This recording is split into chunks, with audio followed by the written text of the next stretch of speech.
Selama liburan hari buruh, media pemerintah China secara agresif mendorong narasi bahwa tempat-tempat wisata di seluruh China dipenuhi pengunjung. Namun, para netizen yang tajam mata dengan cepat menimbulkan keraguan, menunjukkan bahwa banyak rekaman yang didaur ulang dari tahun-tahun sebelumnya. Jauh dari pemandangan keramaian meriah dan perjalanan yang berkembang pesat, video yang diunggah oleh para blogger daratan utama melukiskan gambaran yang sangat berbeda. Beijing, Shanghai, Guangzhou, dan kota-kota besar lainnya tampak sunyi senyap. Seorang blogger Beijing langsung ke intinya. Jangan percaya kebohongan. Tidak ada keramaian di Beijing saat hari buruh. Pada tanggal 5 Mei seorang pengguna yang dikenal sebagai Tuan 486 memposting video di X yang mengungkapkan bahwa adegan keramaian yang disebut-sebut membanjiri internet sebenarnya adalah klip lama. Dia menjelaskan bahwa dengan ekonomi China yang menurun tajam, kota-kota terasa luar biasa sepi tahun ini. Namun, PKC bekerja lembur untuk menciptakan ilusi kemakmuran, memalsukan ledakan liburan nasional untuk menutupi kenyataan suram negara itu. Sebaliknya, rekaman mentah yang dibagikan oleh warga biasa menunjukkan jalanan yang kosong, tempat wisata yang sepi, dan bisnis yang berjuang. Pukulan tak terbantahkan bagi propaganda rezim. Berdiri di depan tempat wisata yang kosong, seorang blogger Beijing berkata, "Jangan percaya. Jangan percaya bahwa ada banyak orang di Beijing saat hari buruh. Biar saya tunjukkan, ini adalah area wisata di Beijing. Tidak ada seorang pun di sini. Sungguh, tidak ada seorang pun." Pembuat konten lain yang berbasis di Beijing mengunjungi tempat wisata di mana hanya beberapa pengunjung yang hadir. Berbicara dengan ironis, dia berkata, "Hari ini adalah hari buruh. Mari kita saksikan pemandangan megah di Liulichang, Beijing. Benar-benar tempat yang makmur. Hampir tidak ada festival." Seorang blogger pria ketiga berkomentar, "Kemana semua orang pergi saat hari buruh? Saya di Beijing sekarang. Biar saya tunjukkan toko kami. Seharusnya ramai selama liburan, tetapi hari ini kosong." Videonya hanya menunjukkan satu pelanggan di dalam. Seorang blogger wanita merekam tembok besar yang hampir kosong, berkata, "Siapa bilang tembok besar ramai? Kemana orang-orang setelah pukul 5 sore? Tidak ada seorang pun yang tersisa." Dalam klip lain, seorang blogger wanita merekam gerbong kereta yang kosong bertanya, "Kemana semua orang pergi liburan hari buruh ini? Mengapa begitu kosong?" Blogger lain melaporkan bahwa pada siang hari tanggal 1 Mei hanya segelintir orang yang berjalan di depan Sidanjoy City, pusat komersial yang berorientasi pada kaum muda di Beijing. Daerah itu sama sekali tidak ramai, katanya, dan sebagian besar toko memiliki tingkat keterisian di bawah 30% dengan hanya beberapa di antaranya yang menunjukkan antrean. Ini hari buruh. Seorang blogger pria di distrik bahan bangunan Silihai mencatat bahwa tempat parkir hampir kosong. Di dalam, ada lebih banyak staf daripada pelanggan. Sulit untuk menjalankan bisnis hari ini. Tidak ada seorang pun. Blogger lain menambahkan keterangan pada video mereka seperti, "Apakah ini masih Beijing? Kemana orang-orang? 10 tahun yang lalu, tempat ini penuh sesak. Sekarang, hanya beberapa orang yang ada di sekitar. Shanghai, Guangzhou, dan Sanya juga tampak kosong." Di Shanghai, seorang blogger melaporkan tidak melihat seorang pun di jalan-jalan utama di distrik Yangpu. Blogger pria lain mencatat bahwa sekitar pukul 3 sore pada hari pertama Golden Week, jalanan seharusnya ramai, tetapi tidak ada seorang pun di luar.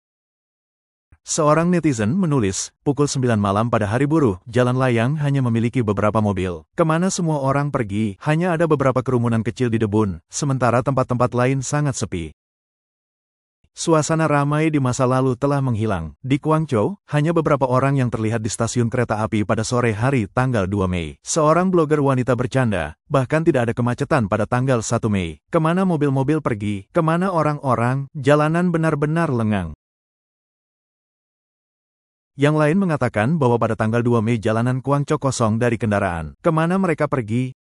Seorang blogger di Yunnan berkata, "Lichang kosong pada tanggal 1 Mei. Ini penginapan saya dan tidak ada satupun tamu. Bukankah ini seharusnya musim puncak turis selama Golden Week?" Di Wuhan, seorang blogger mengklaim bahwa kecuali daerah wisata, sebagian besar jalan dan gang sepi. Seorang pria merekam pantai di Sanya Bayside, jadi ini liburan hari buruh. Akankah banyak yang meninggal pada tahun 2025? Beberapa beralih ke peringatan spiritual.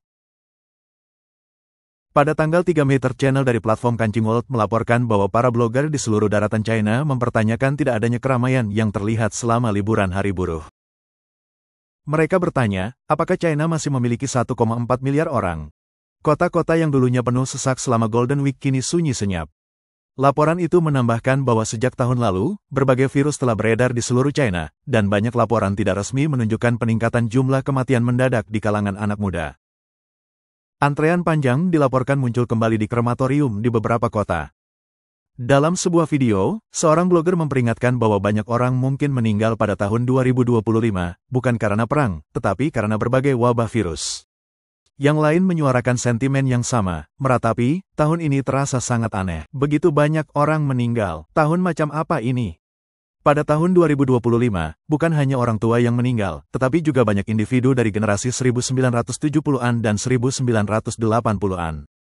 Beberapa meninggal karena stroke, yang lain karena kanker, dan beberapa karena penyakit seperti fibrosis paru. Banyak yang pergi tanpa penjelasan yang jelas atas kepergian mereka. Ini benar-benar tahun yang aneh dan meresahkan dengan sejumlah besar kematian tak terduga di kalangan orang-orang di usia produktif. Bangku-bangku di Jiangsu Park dipasangi batang besi untuk mencegah tunawisma tidur di luar ruangan. Ekonomi China sedang menurun tajam dengan kenaikan tarif yang menyebabkan penutupan dan kebangkrutan banyak pabrik. Akibatnya, banyak pekerja, terutama buruh migran, menghadapi pengangguran dan tunawisma. Banyak dari pekerja ini yang dulunya mengandalkan pekerjaan di kota-kota besar, kini tidak memiliki tempat tinggal. Sebagai tanggapan, pemerintah daerah di kota-kota besar telah mengambil tindakan drastis seperti mengelas batang besi ke bangku-bangku umum untuk mencegah tunawisma tidur di ruang publik. Krisis yang berkembang ini menyoroti kesulitan ekonomi yang parah dan kurangnya dukungan bagi mereka yang paling terdampak oleh kondisi ekonomi China yang memburuk. Baru-baru ini, batang besi dilas ke bangku-bangku di Jiangsu Park untuk mencegah tunawisma tidur di sana semalaman. Tindakan yang menuai kritik publik yang luas. Seorang penduduk Kunshan Jiangsu berkomentar, mengapa pihak berwenang melakukan ini? Untuk kebugaran? Tidak, mereka hanya tidak ingin orang tidur. Mustahil untuk berbaring seperti ini, jadi mereka hanya bisa duduk. Yang lain berkata, pemerintah sering mencegah orang tidur di luar ruangan untuk menghindari merusak citra kota. Mereka mengelas benda ke bangku. Di musim panas, orang bisa berbaring di mana saja. Tetapi di musim dingin, saat berangin dan hujan, ada sedikit pilihan, dan mereka diusir. Patroli bahkan ditugaskan untuk memastikan mereka tidak tinggal. Sebuah video yang baru-baru ini diposting oleh seorang netizen menunjukkan batang baja dilas ke bangku di Orkestra Park di zona pengembangan Kunshan, dilaporkan untuk menghentikan pekerja migran beristirahat di sana pada malam hari. Banyak netizen mengutuk sikap dingin dan acuh tak acuh pemerintah daerah. Seseorang menulis, jika bukan karena tekanan hidup, siapa yang akan memilih tidur di taman daripada rumah yang hangat? Yang lain menambahkan, terlalu banyak orang yang menganggur. Mereka tidak punya pilihan selain tidur di taman. Insiden serupa terjadi di kota-kota lain. Di Liuzhou, Guangxi, paku logam padat dipasang di koridor umum. Di Guangzhou, kerucut semen ditempatkan di bawah jalan layang untuk mencegah orang berlindung di sana. Xing Tianxing, seorang komentator urusan terkini yang berbasis di AS, berkata, orang normal dengan rumah dan mata pencaharian yang stabil tidak akan memilih untuk menahan dingin dan berbaring di bangku atau di bawah jembatan. Itu adalah pilihan tanpa daya yang dibuat oleh mereka yang berada di lapisan terbawah masyarakat. Dia lebih lanjut berkomentar bahwa di China, rakyat tidak memiliki hak asasi manusia dan Partai Komunis tidak peduli dengan kesejahteraan mereka, hanya dengan mempertahankan kendali.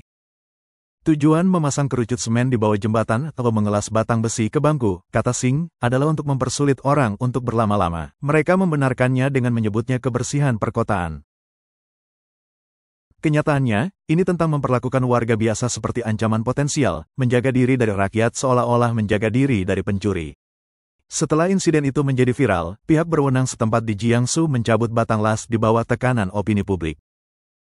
Namun, pemborosan sumber daya publik tetap menjadi poin kritik utama. Seperti yang ditanyakan seorang netizen, pertanyaan sebenarnya adalah siapa yang membayar semua ini, baik pemasangan maupun pencabutan.